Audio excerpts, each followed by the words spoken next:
আসসালামু আলাইকুম রহমতুল্লাহ। দেশ ও প্রবাসের সকল ভাই বন্ধুদের সালাম ও শুভেচ্ছা দিয়ে আমি আমার আজকের ভিডিও শুরু করছি।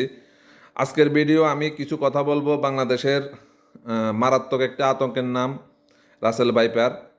রাসেল ভাইপার সম্বন্ধে বাংলাদেশে যত সাপ রাসেল ভাইপার আছে বা জন্ম হচ্ছে তার চাইতে বেশি আতঙ্ক ছড়াচ্ছি আমরা আমাদের সোশ্যাল মিডিয়াগুলা। তো আমরা চেষ্টা করব সোশ্যাল মিডিয়াগুলা আতঙ্ক থেকে মানুষকে পরামর্শ দেই, যে যতটুকু জানি, যে যতটুকু বুঝতে পারি। মানুষকে সবাই জানে আতঙ্কের পরামর্শগুলি কিভাবে বাঁচতে পারে সবাই জানে, কিন্তু শুধু মনে করে দেওয়াটা হলো আমাদের কাজ। তো সেই ক্ষেত্রে আমি মনে করে দেব আমারগুলা। যারা আরও কিছু জানেন তারা আমাকে কমেন্টে বলতে পারেন, বা কন্টেন্ট ক্রিয়েটররা তাদের কন্টেন্টগুলি ওইভাবে তৈরি করতে পারেন রাসেল ভাইপারের সতর্কতামূলক ইয়ে দিয়ে। কিন্তু ওই ভয়ঙ্কর যে একটা আতঙ্ক দিয়ে ভিডিওগুলো ছাড়বেন না, মানুষের ভিতরে আতঙ্ক তৈরি করবেন না। তখন দেখা যাবে সাপের আঘাতের থেকে মানুষ হার্ট অ্যাটাক করে মারা যাবে। অন্ধকারে অন্ধকারে হয়তো কোনো একটা কিছু পায়ের সাথে লাগবে, তখন সে ওই সাপ মনে করে সেখানে রাসেল ভাইপার মনে করে সে হার্ট অ্যাটাকে মারা যাবে। তো আমার সবার কাছে অনুরোধ থাকবে, সবাই এই সাপের বিষয়ে আতঙ্কের কথা না বলে সতর্কের কথা বলবেন, ভয়ের কথা না বলে ভালো কথা বলবেন, মানুষ যেন ভয় না থাকে। আর আমাদের একটা কথা বিশ্বাস রাখতে হবে, আমাদের মহান রাব্বুল আলামিন আমাদের সৃষ্টি করেছেন যাকে, তার মৃত্যু অবধারিত।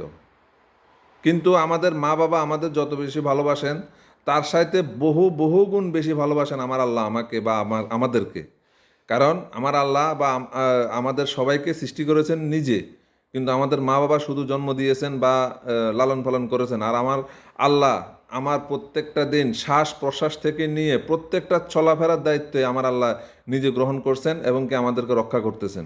তো সেই ক্ষেত্রে আমরা আল্লাহর উপর বিশ্বাস রাখবো। রাসেল ভাইপার শুধু একটি আতঙ্কের নাম। রাসেল ভাইপার অবশ্যই আমাদের মনে রাখতে হবে যে আমাদের মৃত্যু যার যেখানে লেখা আছে, যার যেভাবে লেখা আছে সেভাবে মৃত্যু হবে, এই বিশ্বাসটা সবাই রাখবো ইনশাল্লাহ। আর রাসেল ভাইপার থেকে বাঁচার জন্য আমি ছোট্ট কিছু পরামর্শ দিব। সেটা হলো, আমরা জানি বাংলাদেশের প্রত্যেক ঘরে ঘরে লাইট আছে। আমরা অবশ্যই অন্ধকারে চলাফেরা করার সময় লাইট ব্যবহার করব। তারপরে আমরা খাত খামারে যখন কাজ করতে যাব, অবশ্যই আমাদেরকে খেয়াল রাখতে হবে যে আমাদের দুটি দৃষ্টি যেন মাটিতে থাকে। এই সাপটি মাটি আকৃতি হওয়াতে এই সাপটি চিনতে একটু সমস্যা হয়। তো আমরা অবশ্যই অবশ্যই ভালোভাবে দেখে চলাফেরা করব। আর রাসেল ভাইপারের একটি বৈশিষ্ট্য হলো, এই সাপটি অত্যন্ত লাজুক এবং অত্যন্ত বিষধর, অত্যন্ত রাগী। এই সাপটির তিনটি বৈশিষ্ট্য: খুবই লাজুক, খুবই রাগান্বিত এবং খুবই বিষাক্ত। আচ্ছা, এখন আমি বলি সে কিভাবে লাজুক হলো। এই সাপটি মনে করে সে কোনো মানুষের আগমন শব্দ শুনলে বা পায়ের শব্দ শুনলে বা কোনো জীবজন্তুর পায়ের শব্দ শুনলে সে নিজেকে লুকিয়ে রাখে। এখন সে নিজেকে লুকিয়ে কিভাবে? নিজের কাকের মতো করে। কাক যেমন খাদ্য সংগ্রহ করে কোথাও রাখার সময় সে চোখ বন্ধ করে রাখে, তো কাক মনে করে আমি যেখানে রেখেছি, আমি যেহেতু দেখি নাই, কেউ দেখে নাই। ঠিক রাসেল ভাইপারও সেরকম। রাসেল ভাইপার সে নিজেকে লুকায় যখন কারো আগমনের শব্দ শুনে। এমনিতে প্রাকৃতিকভাবে আল্লাহ রাবুল আলমিন পৃথিবীর শ্রেষ্ঠ জীব মানুষকে বানানোর পর থেকেই মানুষকে দেখে প্রত্যেকটা জীবই পালায়। প্রত্যেকটা জীবই পালায় মানুষকে দেখে, কারণ মানুষ পৃথিবীর শ্রেষ্ঠ জীব। সেই ক্ষেত্রে রাসেল ভাইপারও তার ব্যতিক্রম কিছু না। তখন সে যখন পালাতে সুযোগ না পায় বা পালাতে সময় না পায়, তখন সে নিজেকে লুকাই ফেলে।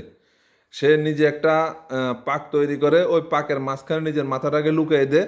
সে মনে করে আমি দেখি নাই, আমাকে কেউ দেখে নাই। সে কাকের মতোই। তো এই ক্ষেত্রে আমাদের অবশ্যই খেয়াল রাখতে হবে, এরকম গোলাকৃতির কোনো কিছু কোথাও পড়ে থাকলে বা সাপ আকৃতির কোনো কিছু কোথাও দেখলে আগে নির্ধারণ করতে হবে সাপটা কী সাপ, বা আমি ওইখান থেকে যত দ্রুত সম্ভব ওইখান থেকে পিছু হটবো। তো আমাদের অবশ্যই মাথা রাখতে হবে এই সাপটি অত্যন্ত লাজুক।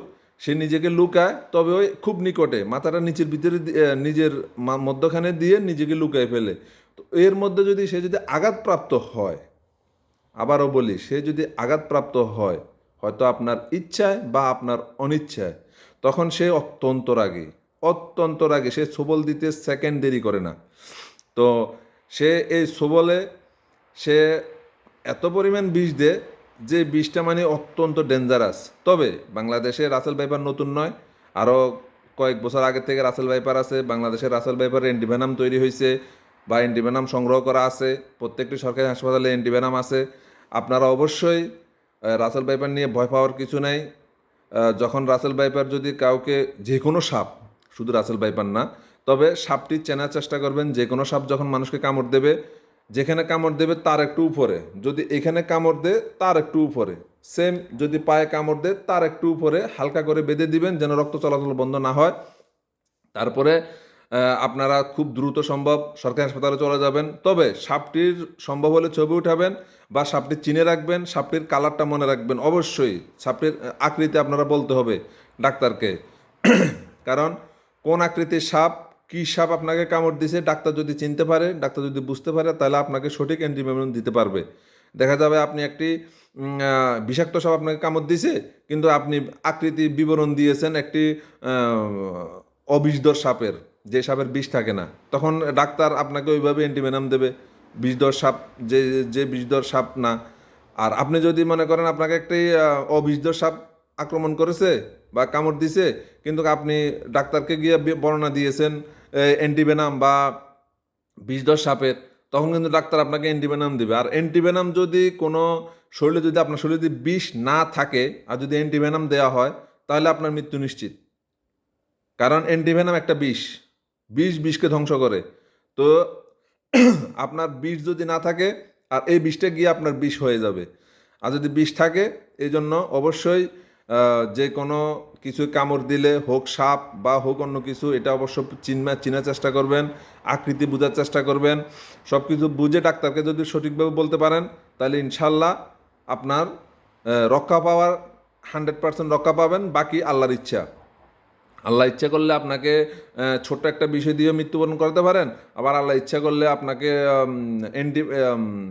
রাসেল ভাইপার কামড়ের লোকও বেঁচে যেতে পারে।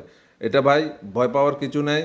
আমি বলবো সবাইকে আতঙ্ক না করে পরামর্শ দিন। আমার ফেসবুক ভাইদেরকে বলবো সবাইকে আতঙ্ক না করে পরামর্শ দিন। সবাই কিভাবে এই আতঙ্ক থেকে মুক্তি পেতে পারে, এই ভয় থেকে মুক্তি পেতে পারে, এটা যেন অবশ্যই সবাইকে পরামর্শ দিন। আমি এই কথা রেখে আমি আমার আজকে ভিডিও শেষ করছি। দেখা হবে আবার অন্য কোনো ভিডিওতে। আসসালামু আলাইকুম রহমতুল্লাহ।